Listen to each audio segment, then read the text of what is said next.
जय हिंद दोस्तों, स्वागत है आज के इस वीडियो में। आज के इस वीडियो में हम लोग इंटरेस्ट कैलकुलेशन ऑफ बायर सीखेंगे। जैसे अगर बायर को हम कुछ सामान बेचते हैं और उसको टाइम देते हैं, आप 5 दिन के अंदर हमको पेमेंट कर दीजिए, अदरवाइज हम इंटरेस्ट चार्ज करेंगे। तो कितना दिन, मान लीजिए वो 1 महीना बाद दिया, 2 महीना बाद दिया, तो वो एनुअल इंटरेस्ट रेट के अनुसार ये 6 महीना का, मान लीजिए कि 1 लाख का साल में अगर 10% के अनुसार 10,000 होता है, तो 6 महीना में आपको 5,000 होता है। लेकिन 4 महीना में कितना होगा, 7 महीना में कितना होगा, ये टैली में खुद ब खुद कैलकुलेशन किया जा सकता है। ऑटोमेटिकली टैली आपका कैलकुलेशन करके देगा। इससे पिछले वीडियो में हम लोग इंटरेस्ट कैलकुलेशन ऑफ सप्लायर देखे थे। सेम कंपनी में हम लोग इंटरेस्ट कैलकुलेशन ऑफ बायर भी कर सकते हैं। तो उसके लिए देखिए, यहाँ मेरा कंपनी खुला ही हुआ है, इधर कॉर्नर में कंपनी का नाम रहता है इंटरेस्ट कैलकुलेशन। इसमें एक बार हम क्विकली देख लेते हैं कि हम लोग क्या क्या काम किए थे। तो सबसे पहला लेजर बनाए थे, उसमें मेन काम देखिए क्या रहता है कि आपको जाना है अल्टर में, और अल्टर में जाने के बाद लेजर में जाइएगा। और इसमें सारा लेजर नॉर्मल ही है। ये इंटरेस्ट पे जो है इनडायरेक्ट एक्सपेंस में बना है। बायर जो है इसमें अभी हम चेंज करेंगे, बैंक अकाउंट में जाता है। और परचेज का जो लेजर होता है परचेज में जाता है, सेल्स में जाता है। सप्लायर में हम लोग चेंज किए थे। तो देखिए, ये जो सप्लायर का लेजर है इसी में हम लोग चेंज किए थे। तो क्या चेंज किए थे इसी को देखना है, मतलब ये नॉर्मल लेजर से अलग क्या किए थे। तो नॉर्मल लेजर से हम लोग अलग सप्लायर में यही किए थे कि यहाँ पे आपको डिफ़ॉल्ट क्रेडिट पीरियड जो होता है वो हम लोग डाले थे 5 डेज़, और एक्टिवेट इंटरेस्ट कैलकुलेशन को यस किए थे। ठीक है, इससे रिलेटेड और भी ऑप्शन आते हैं, वो सब को भी हम लोग किए थे।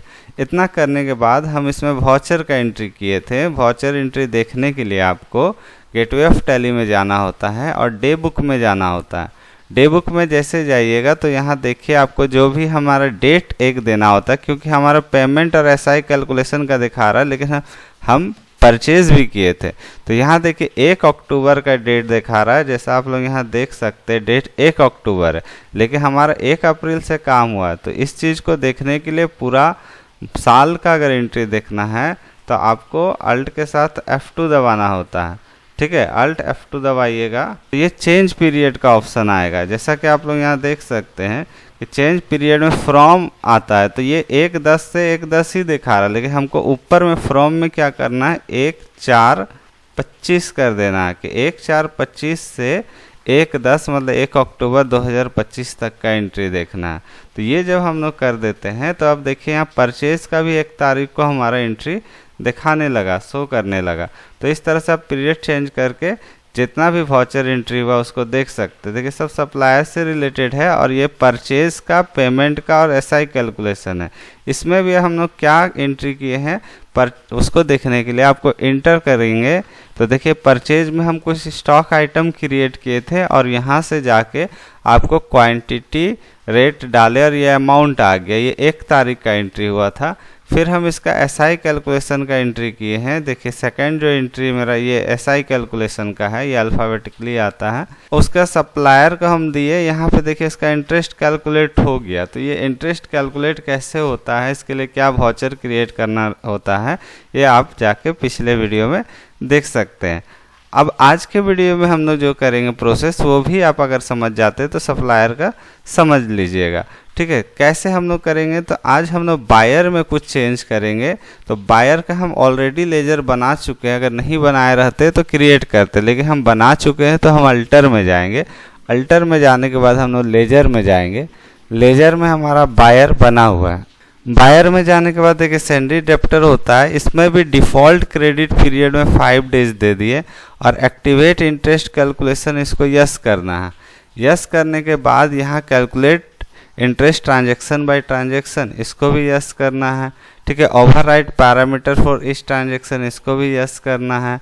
और फॉर अमाउंट एडेड, ठीक है, ये भी अमाउंट डिडक्टेड, ये भी।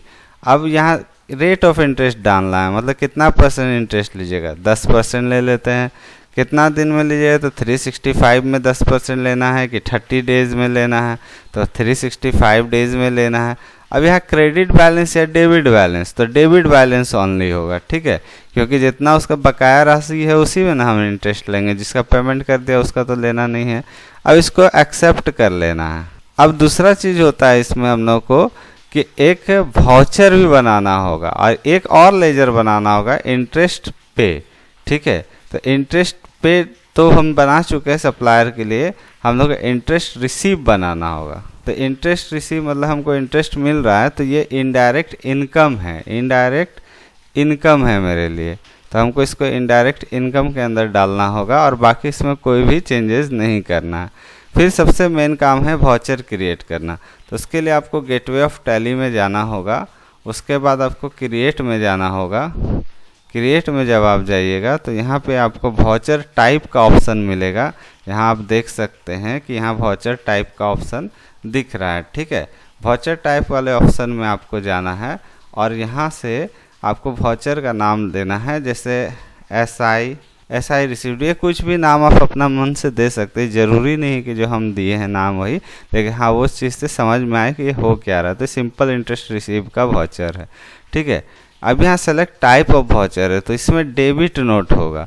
सप्लायर में क्रेडिट नोट हुआ था, इसमें डेबिट नोट होगा। उसके बाद यहाँ पे वाउचर नंबरिंग ऑटोमेटिक रहने दीजिए, बाकी किसी में कोई चेंज करने का ज़रूरत नहीं है। बस नेम ऑफ क्लास में यहाँ पे इंटरेस्ट रिसीव लिख दीजिए। ठीक है, ये डालने के बाद आपको use class for interest accounting yes करना है। Amount to be treated as compound interest उसको नो रहने दीजिए और अब इसको एक्सेप्ट कर लेना। इसको एक्सेप्ट करने के बाद आपको फिर से गेटवे ऑफ टैली में जाना है। अब है कि हमारा जो है हम कुछ बेचेंगे तभी ना इंटरेस्ट लेंगे, तो बेचने के लिए आपको वाउचर में जाना होगा, सेल्स का एंट्री करना है। यहाँ जाने के बाद आपको यहाँ देखिए F8 होता है सेल्स का, आप सेल्स का वाउचर ले लीजिए और उसके बाद पार्टी अकाउंट नेम में हमारा जा के बायर हो जाएगा, बायर हमसे सामान खरीदेगा। ठीक है, ये सब डिलीवरी नोट वगैरह डालना कोई ज़रूरी नहीं होता है, चाहे तो आप डाल सकते हैं। ठीक है, सेल्स लेजर है, सेल्स लेजर में सेल्स अकाउंट लीजिएगा। यहाँ नेम ऑफ आइटम है, देखिए आपके पास जो हम परचेज़ किए हुए वो सब दिखा रहा है। जैसे लैपटॉप 2 पीस है, आप चाहें तो 2 पीस में बेच सकते हैं, आप जितना में आप बेचना चाहें उतना में आप बेच दीजिए। ठीक है, नेक्स्ट हमारा है मोबाइल है, 10 पीस है, आप चाहें तो 10 पीस का 10 पीस बेच सकते हैं, जितना में भी आप खरीदे हो उससे कुछ अमाउंट बढ़ा के बेच दीजिए। उसके बाद टीवी है, टीवी 10 पीस है, आप 10 पीस ले सकते हैं, यहाँ पे आप इसको कोई अमाउंट डाल के दे दीजिए, ज़रूरी नहीं कि पूरा ही पूरा लेना। वाशिंग मशीन जैसे 10 पीस है, हम 8 पीस दे रहे हैं। ठीक है, यहाँ पे हम 10,000 रेट दे रहे हैं, तो कोई दिक्कत नहीं, 2 पीस मेरा बैलेंस में रहेगा। ठीक है, अब ये जो चीज़ है इसमें सबसे मेन चीज़ जो हमसे भी अभी छूट गया कि यहाँ डेट समझिए कि 1 अक्टूबर हुआ, लेकिन अब इसके बाद फिर क्योंकि अक्टूबर है तो अब किस डेट में, इस डेट में भी आप एंट्री कर सकते हैं, लेकिन इसका इंटरेस्ट कैलकुलेशन 5 अक्टूबर के बाद ही का डेट में होगा, क्योंकि 5 दिन तक का तो समय है इसको। ठीक है, तो आप चाहें तो इसी डेट में कर लीजिए, कोई दिक्कत नहीं है, लेकिन उसको ध्यान देना है कि हम किस डेट में ये वाउचर एंट्री कर रहे हैं। न्यू रेफरेंस कीजिएगा, ये सेल की है तो SL/1 कीजिए। ठीक है, यहाँ से आपको देखिए 6 अक्टूबर से ये अप्लीकेबल है, यहाँ पे आप देख सकते हैं कि ये 6 अक्टूबर से हमारा अप्लीकेबल हो रहा है। अब हम लोग को क्या करना है, इसको एक्सेप्ट करने के बाद ये सब में आपको आएगा, आ रहा है तभी आप सही बना रहे हैं। अब इंटरेस्ट कैलकुलेशन करना है, तो उसके लिए आपको F2 दबाना होगा। तो F2 जब आप दबाइएगा तो हम बताएं कि 6 अक्टूबर के बाद ही हमारा होगा।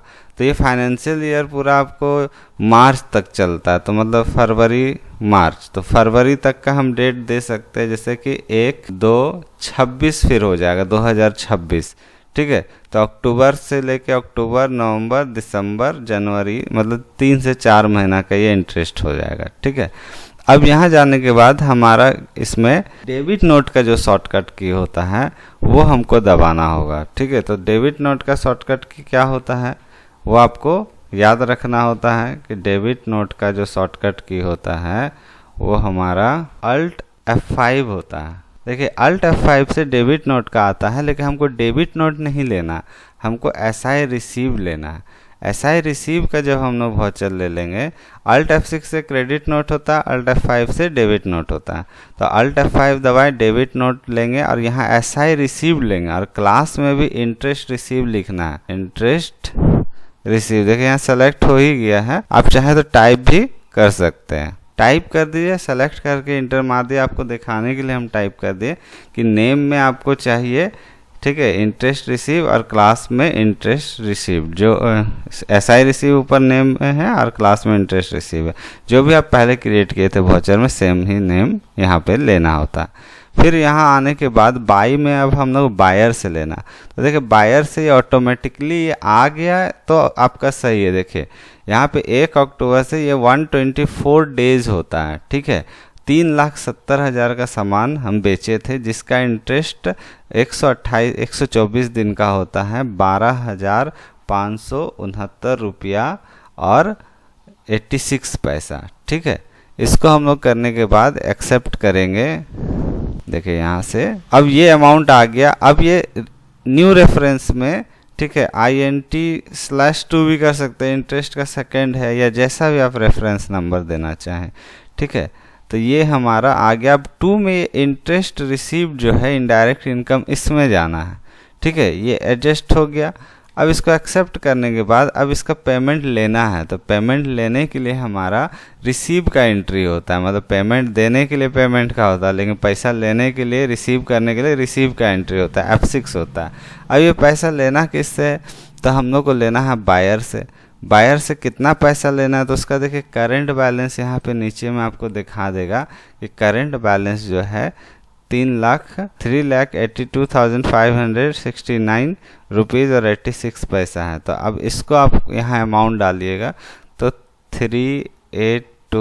569.86। अब ये इंटर किए तो ये अगेंस्ट रेफरेंस होगा और यहाँ पे देखिए इंटरेस्ट का ये 12,569 रुपया है और दूसरा जो है सेल जो किए थे 3,70,000। ये दोनों को करने के बाद बाई में हमारा ये कैश रिसीव कर सकते हैं या बैंक में हम रिसीव कर सकते हैं। तो ये बैंक में हम लोग पैसा रिसीव कर लिए और हमारा ये एक्सेप्ट हो गया। तो इस तरह से ये इंटरेस्ट कैलकुलेशन किया जा सकता है बायर का। और इससे पिछला वीडियो में हम लोग सप्लायर का किए थे। तो दोनों ही वीडियो अगर आप लोग देख लेते हैं तो किसी भी कंपनी में बायर और सप्लायर का इंटरेस्ट कैलकुलेशन आसानी से किया जा सकता है। और होप करते हैं कि आप लोगों को ये वीडियो पसंद आया, और पसंद आया तो मेरे वीडियो को लाइक, शेयर और सब्सक्राइब कीजिए और हाइप भी कीजिए। Thank you.